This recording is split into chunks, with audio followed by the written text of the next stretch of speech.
Hi creative friends, this is Sreya and thank you so much for being here. So this is a Strathmore mixed media journal, and there are a lot of pages here in this book. And what I do is I just come in here when I have, whether it's a half an hour, whatever it is, I come in here, I turn on my Dr. Clarissa Pinkola SDs, and she's got a lot of audiobooks, and I listen to her and I work on my backgrounds. And as you can see, these pages are in various stages of completion. And I just go to town. There's everything in here from tea bags to cardstock to some of my own collage to dictionary pages. I mean, there's just honestly, the entire kitchen sink is on here. And I really love how some of these pages turned out. Now, they are in various stages of completion. And I think I did a video where I worked on this particular spread. And as you can see, it's just all sorts of luscious layers. And I didn't mean to do a flip through, honestly. I am going to work on one of the pages, but since I started doing a flip through, I'm just going to continue. And you can use found papers, say junk mail. Just really honestly, don't put limits on what you can use. Like over here, I was journaling, and so this is just my handwriting, and then I added some paint over top of it. If you can see, you can still see my handwriting over there and over there.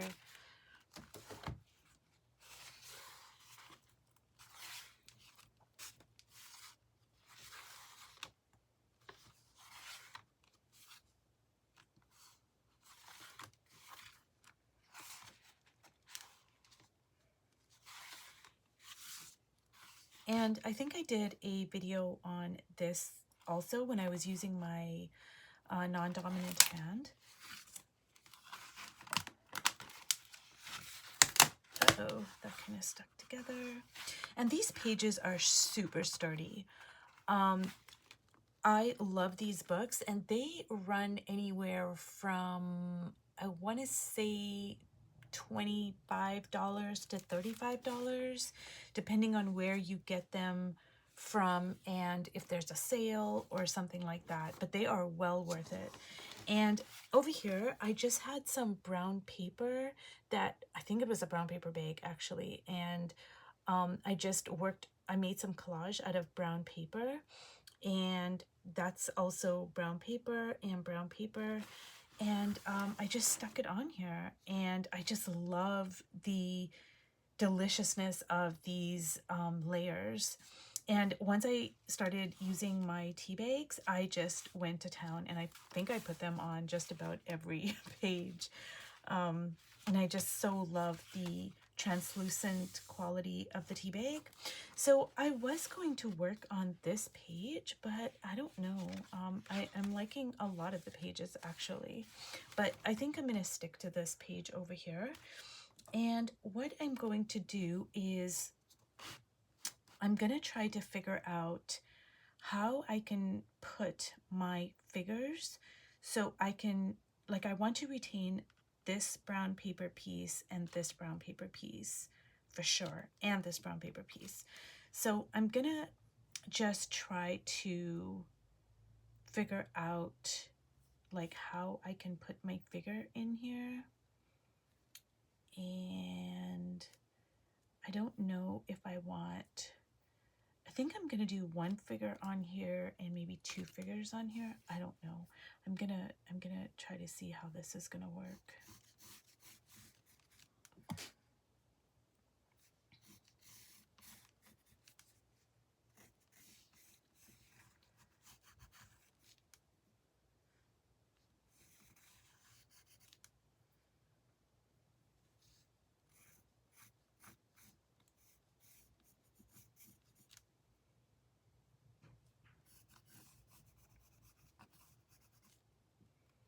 Oh, I'm really loving that. I'm loving this piece. Like it goes into the neck and then it also comes down into the body. And I'm really loving that.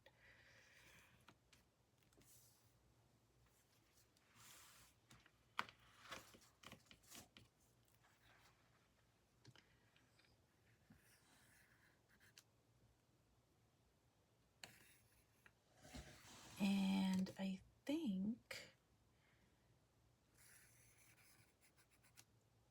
think I can keep all of this like as part of the hair. Let me see here. The great thing about using a wet Stabilo is that, you know, I can just like erase it. I love that. I think I want to keep like all of that for the hair. So I'm gonna kind of go like that. And I'm really loving this lady already. Like I love this brown paper just kind of extending from her neck into her body. And like I'm loving all these like patterns here. So yeah, okay, I'm happy with that. And now I have to figure out how am I going to keep this part right here. And I think I'm gonna like turn this into the hair. Now I think I also have some oil pastels here.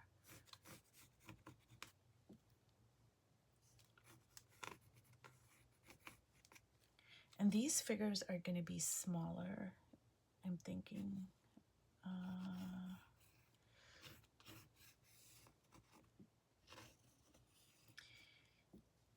And I'm not trying to go for any kind of realism here, which frees me up quite a bit actually.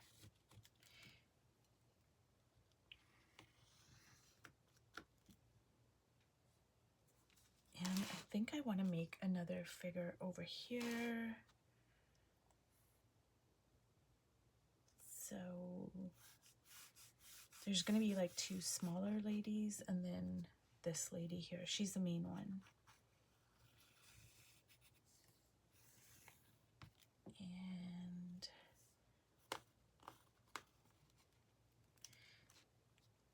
And this way I can retain some of all of the luscious backgrounds that are like, you know, like I can retain a lot of this part and this part.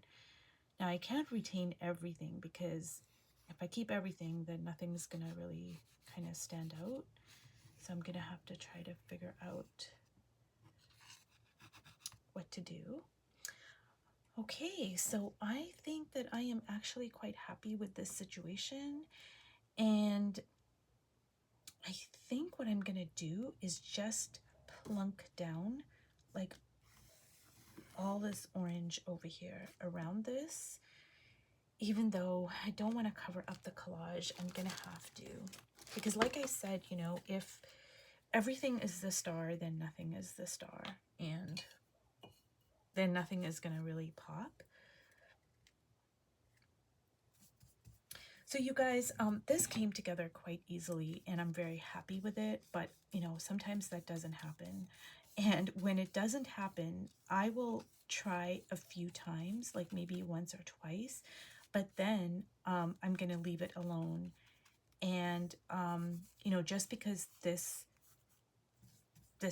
spread came together very easily with the composition, I don't want you to think that that always happens to me, because that is not the case at all. Like sometimes I just can't get something to work. And then when that is the case, you know, of course I'm going to try, but I'm not going to push it, whether that's for a background or, you know, anything really. It could be like I'm having trouble with placing my figures or a background or the foreground or anything. I just leave it alone. I'm not gonna like force it, because I mean sometimes I just have to cover everything up. I mean that does happen, you know. I just have to cover everything up, and that's okay. I mean, I think I even did a video where I just covered everything up. I tried and tried, and then I was like, oh, I can't do this. And it's not working, so I just covered everything up, and you start over. And that's the beauty of mixed media. So now what I'm going to do is I am going to drop my ink in there. And I don't know if I want to keep the, like kind of the abstract quality of these two faces. I might. I'm not sure. But yeah, I just find that, you know, when I push it and try to force something to happen that's clearly not working, now I'm getting into a space of fear, and whenever you're like forcing something, it's not a good thing because there's resistance. So what I do is I try to make it so that I'm in a state of playfulness, and I'm gonna try, but you know, sometimes you need to turn it upside down, sometimes you just need to leave it alone for a day, a week, a month, whatever. I have journals that, you know, I have started and I've worked on the layers, and then I can't move forward. And they've sat like that for years. I mean, years. They've just sat there. And then one day I'll be like, oh, I know, I want to use this journal for XYZ. And then it will come together in like the span of a month, and I'll just work on it tirelessly, and then it'll be complete. It's really kind of crazy. So what I'm going to do is I am going to use blue. I think I'm going to use blue, and I'm going to put it in the background. Now, I don't know if I'm going to cover the entire background. I don't know yet. But for right now, I'm going to cover all of this up here.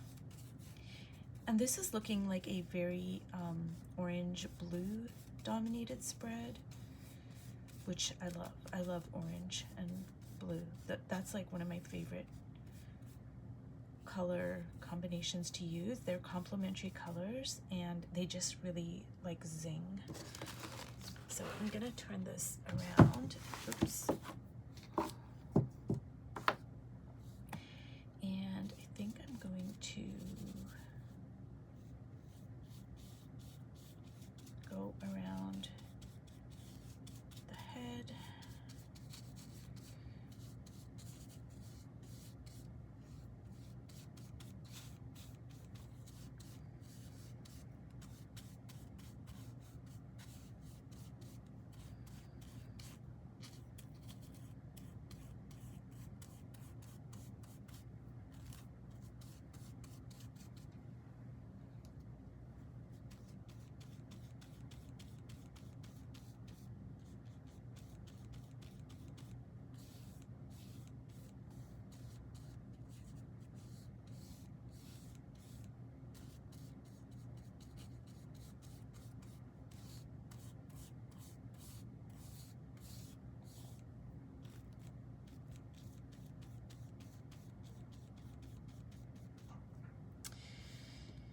And let me see here. So I'm trying to figure out, yes, I think I am going to cover this up as much as it pains me. I don't want to cover it up, but I'm gonna have to.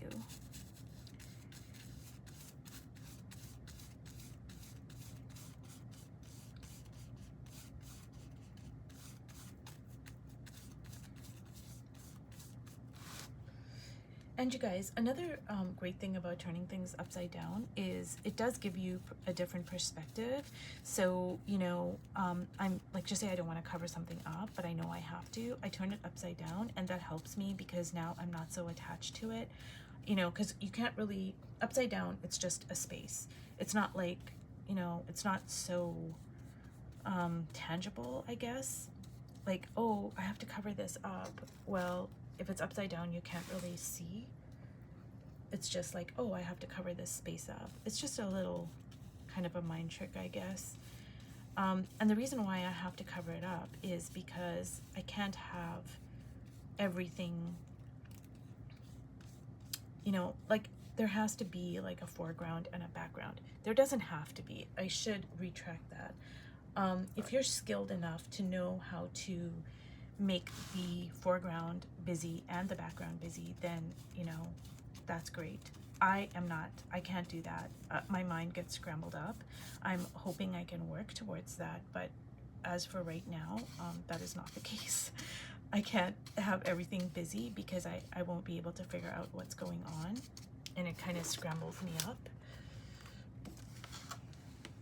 Okay, so I am really loving a lot of this, but I'm probably gonna have to cover this part up as well, and I didn't want to, but I'm gonna have to. So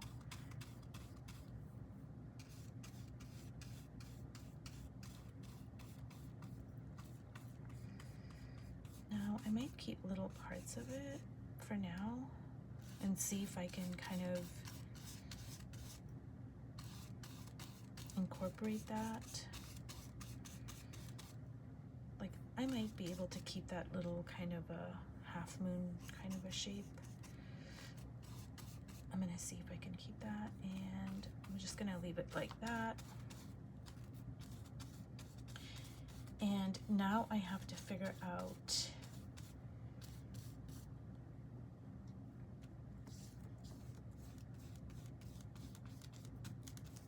other parts of the painting. So let me just reassess everything. So I'm loving this part over here, the body. I am loving the face part. I don't know about the hair. I don't like the shape of the hair over here, so I'm just gonna kind of tighten it up a little bit. I mean, I don't want to cover up this orange, but I think I need to. And there we go. Okay. And I think I'm going to just spread this around here.